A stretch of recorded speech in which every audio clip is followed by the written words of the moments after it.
14 ಎಕರೆದಲ್ಲಿ ಬೆಳೆದ ಕಬ್ಬು ಬೆಳೆಗೆ ವಿದ್ಯುತ್ ತಗಲಿ ಸುಟ್ಟು ಪರಿಣಾಮ ಅಪಾರ ಪ್ರಮಾಣದ ಹಾನಿ ಸಂಭವಿಸಿದ ಘಟನೆ ಕಲಘಟಗಿ ತಾಲೂಕಿನ ಶೀಗನಹಳ್ಳಿ ಗ್ರಾಮದಲ್ಲಿ ನಡೆದಿದೆ.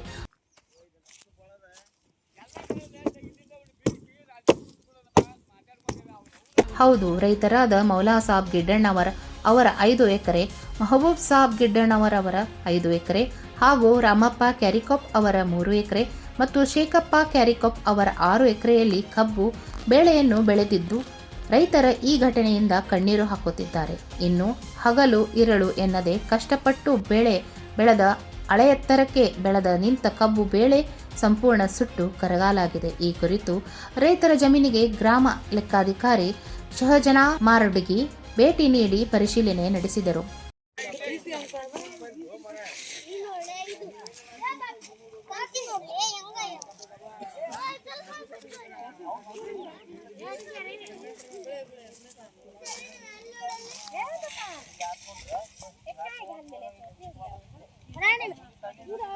ಈ ವಿದ್ಯುತ್ ಅವಘಡದಿಂದ ಕಟಾವಿಗೆ ಬಂದಿದ್ದ ಕಬ್ಬು, ತುಂತುರು ನೀರಾವರಿ ವ್ಯವಸ್ಥೆ ಪೈಪುಗಳಿಗೆ ಸಹ ಸುಟ್ಟಿವೆ.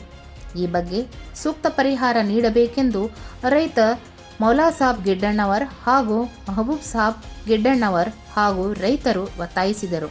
Ilyas, 9 live news, Kalghatgi.